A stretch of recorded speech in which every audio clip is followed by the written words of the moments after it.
नमस्कार साथियों, स्वागत है आपका गोल ब्रेकर के यूट्यूब चैनल में। मैं वीके वर्मा आपका स्वागत करता हूं। दोस्तों, आज की वीडियो में हम रेलवे के अंदर जो ट्रांसफ़र होते हैं उनके बारे में चर्चा करने वाले हैं। तो आज की वीडियो हमारी रेलवे ट्रांसफ़र से रिलेटेड है। तो चलिए आज की वीडियो को शुरू करते हैं। उससे पहले जितने भी साथी चैनल पर नए हैं उनसे रिक्वेस्ट है, चैनल को सब्सक्राइब कर लीजिए। हमारे चैनल पर जॉब और जॉब से रिलेटेड अपडेट्स वीडियो के माध्यम से आप तक पहुंचाई जाती है। तो दोस्तों, सबसे पहले मैं अगर रेलवे में ट्रांसफ़र की बात करूं तो इसमें हम एक नंबर पे बात करेंगे जो हमारा ऑन रिक्वेस्ट ट्रांसफ़र होता है उसके बारे में। ऑन रिक्वेस्ट ट्रांसफ़र में क्या होता है, आपको आप जिस भी ज़ोन में आप काम करते हो, जिस भी ज़ोन के डिवीज़न में आप काम करते हो, वहाँ पे आपको क्या होता है, आपको एक रिक्वेस्ट लगानी पड़ती है कि मैं फ़लाँ डिवीज़न में अपना जो ट्रांसफ़र है वो करवाना चाहता हूँ। इसके लिए आपके कुछ क्राइटेरियाज़ होते हैं। जो ऑन रिक्वेस्ट ट्रांसफ़र होती है उसके लिए आपको मिनिमम 5 ईयर की सर्विस जो आपकी है वो कंप्लीट होनी चाहिए। यानी कि 5 साल आप अगर जॉब कर चुके हो तब भी आप इसमें अप्लाई कर सकते हो। तो ये जो आपका ट्रांसफ़र होता है ये बहुत ही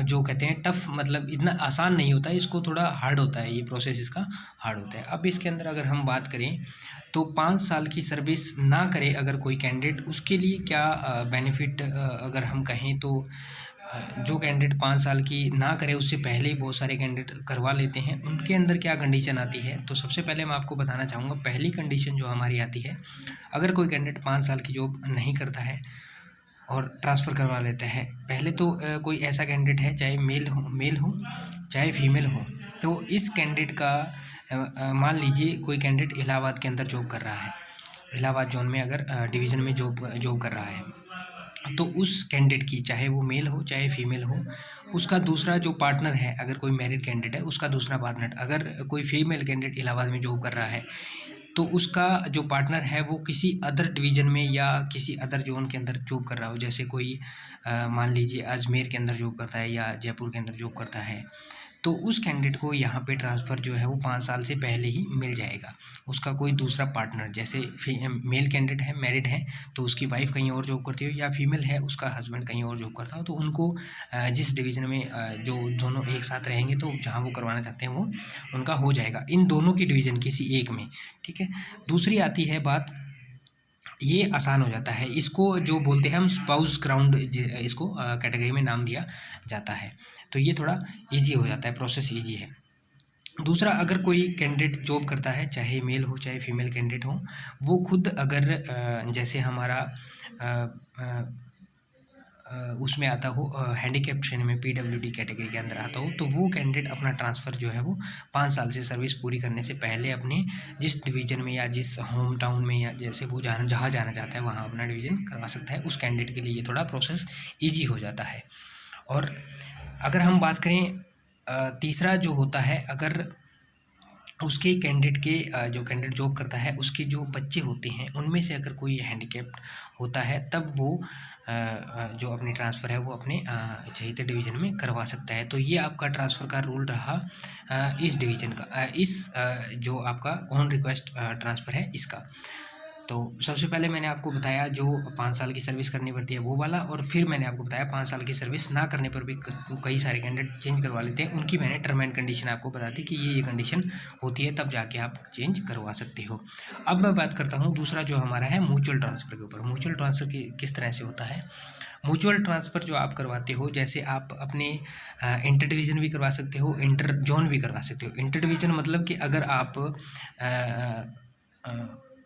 आरआरबी, मान लो आप आरआरबी इलाहाबाद से अगर आप सेलेक्ट हुए हो, तो आपके इसके अंदर जो डिवीज़न आएंगे आपके इलाहाबाद डिवीज़न, यानी जिसे प्रयागराज भी नाम देते हैं, आगरा डिवीज़न हो गया, और तीसरा एक और डिवीज़न जो हमारा इसमें आ जाता है। 3 डिवीज़न इसके अंदर हो गए। ठीक है।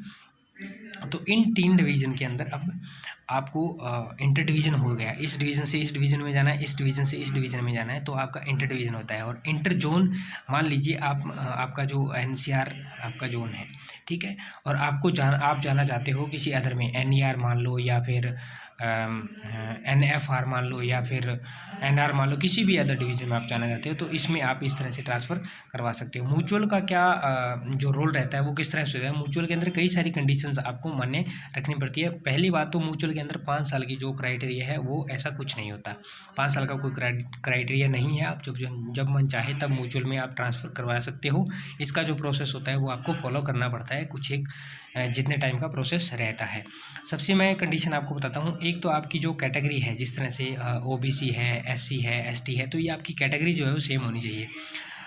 जैसे कोई एससी कैंडिडेट है तो वो एससी कैंडिडेट से ही अपना ट्रांसफ़र करवा सकता है म्यूचुअल ट्रांसफ़र।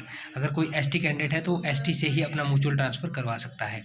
और अगर कोई ओबीसी कैंडिडेट है तो वो जनरल से ट्रांसफ़र करवा सकता है। ऐसा भी कई जगह देखने में गया है, जैसे जनरल कैंडिडेट ओबीसी से इस तरह से आपका ट्रांसफ़र हो जाता है। लेकिन एससी और एसटी इनके लिए सेम कैटेगरी होनी ज़रूरी है। और ये इसलिए किया जाता है कि कहीं मान लीजिए एक आप अगर किसी डिवीज़न में मान लीजिए आप दिल्ली डिवीज़न में अगर आप जाना चाहते हो, दिल्ली डिवीज़न में, तो वहाँ ये सभी कैंडिडेट एससी के इकट्ठे ना हो जाएँ, एसटी के इकट्ठे ना हो जाएँ और जनरल के इकट्ठे ना हो जाएँ। इसीलिए करवाया जाता है ताकि कल को ये कम्युनिटी करके और दंगा फसाद वाली या कोई भी ऐसी मतलब घटना ना हो जाए जिसके चलते कोई कार्य के अंदर अवरुद्ध वाली या रोकने वाली क्षमता ऐसी पैदा हो। तो इसके लिए ये करवाया जाता है कि जिस कैटेगरी का जो गया है वो इसको बैलेंस करने के लिए, पूरा एससी एसटी जो बैलेंस रहता है ना, उसको पूरा बैलेंस करने के लिए सेम कैटेगरी का कैंडिडेट लिया जाता है। पहली कंडीशन मैंने आपको बताई। दूसरी कंडीशन इसके अंदर क्या रहती है कि जो आपका ये इसको रिजर्वेशन का रेशो बोलते हैं, जो एससी एसटी इस तरह से चल गया ना, जो आपकी कैटेगरी का रिजर्वेशन रेशो है वो रहता है। दूसरी कंडीशन इसके अंदर क्या कहती है, दूसरी कंडीशन ये कहती है कि जो आपका ग्रेड पे होता है वो सेम होना चाहिए। ठीक है, अगर मान लो कोई कैंडिडेट 4200 ग्रेड पे का है, ठीक है, तो वो दूसरे कैंडिडेट से ट्रांसफ़र कराना चाहता है तो उसका भी 4200 ग्रेड पे होना चाहिए। और मान लीजिए कोई 1900 ग्रेड पे का कैंडिडेट है तो वो 1900 ग्रेड पे वाले दूसरे कैंडिडेट से म्यूचुअल ट्रांसफ़र करवा सकता है। इस तरह से आपकी जो कंडीशन रहती है। अगर आपको नहीं भी मिल पाते हैं, मान लीजिए 1900 वाला 2800 वाले से ग्रेड पे वाले से अपना ट्रांसफ़र करवाता है या 2400 वाले से करवाता है, तो इसमें जो 2400 वाला ग्रेड पे वाला कैंडिडेट है, 2400 ग्रेड पे वाला कैंडिडेट है, जब वो अपना ट्रांसफ़र 1900 वाले से करवाएगा तो उसको 1900 ग्रेड पे वहाँ जाके ये ही मिलने वाला है। तो इसका ग्रेड पे इसको यही मिलने वाला है। तो ये यहाँ पे कंडीशन रहती है। तीसरी अगर मैं बात करूँ, जो तीसरा इसके अंदर म्यूचुअल ट्रांसफ़र में है, जो पहला तो हमने जो कैटेगरी है जैसे ओबीसी एसटी उसके बारे में बात करी एक नंबर पे। दूसरा हमने बात किया जो हमारा ग्रेड पे है, ग्रेड पे हमने बात किया। और तीसरा म्यूचुअल ट्रांसफ़र के अंदर तीसरा जो हमारा है, तीसरा ये आता है कि जो आपकी ट्रेड है, यानी कि जिस भी ट्रेड के अंदर आपने फॉर्म फिलअप किया, जैसे फिटर है, कोई वेल्डर है, कोई मशीनिस्ट है, कोई मोल्डर है, कोई पेंटर है, तो वो आपकी जो ट्रेड है वो भी इस तरह से आपकी सेम होनी चाहिए। यानी कि फिटर वाला फिटर से और वेल्डर वाला वेल्डर से करवा सकता है। तो ये आपके लिए म्यूचुअल ट्रांसफ़र का जो फॉर्मूलाज था, ये म्यूचुअल ट्रांसफ़र का करता है। अदर ये टाइम टू टाइम थोड़े बहुत अगर वेरी करते हैं, चेंज कर जाते हैं तो होते रहते हैं। क्योंकि पहले क्या होता था, जैसे जनरल का बीसी के साथ नहीं करवा सकता था। अभी हाल फिलहाल में कुछ एक टाइम में देखा गया कि जनरल का बीसी के साथ ट्रांसफ़र कुछ एक जगह हुआ है। और अभी म्यूचुअल का एक आपको थोड़ी सी ईज़िली अवेलेबिलिटी ये बता दूँ, म्यूचुअल ट्रांसफ़र बहुत ही एक अच्छा होता है। ट्रांसफ़र अगर म्यूचुअल होता है तो आपका इसके अंदर टाइम बहुत कम लगता है। म्यूचुअल ट्रांसफ़र आपका 3 से 6 महीने के अंदर प्रोसेस रहता है, जो कि हो जाता है। और म्यूचुअल ट्रांसफ़र की अगर करवाने की बात है तो म्यूचुअल ट्रांसफ़र में आप बहुत सारे अपने ग्रुप्स बना सकते हैं। ग्रुप्स के अंदर म्यूचुअल के लिए शेयर कर सकते हैं कि मुझे फ़लाँ डिवीज़न में जाना है या फ़लाँ ज़ोन में मैं जाना चाहता हूँ। और दूसरा, आप जिस डिवीज़न में जाना चाहते हैं और जिस डिवीज़न में आप अभी करंटली काम कर रहे हैं, उस डिवीज़न में जिसमें आप काम कर रहे हैं, मान लीजिए आप किसी ए डिवीज़न में काम कर रहे हो और आप किसी बी डिवीज़न में जाना चाहते हो, तो आप ए डिवीज़न में अपनी पूरी डिटेल चिपका दीजिए अपने डिवीज़न में, जहाँ भी आपका वो पेपर लगा हुआ है, बोर्ड लगा हुआ है, जहाँ पे नोटिस बोर्ड लगा है वहाँ पे आप चिपका दीजिए अपना।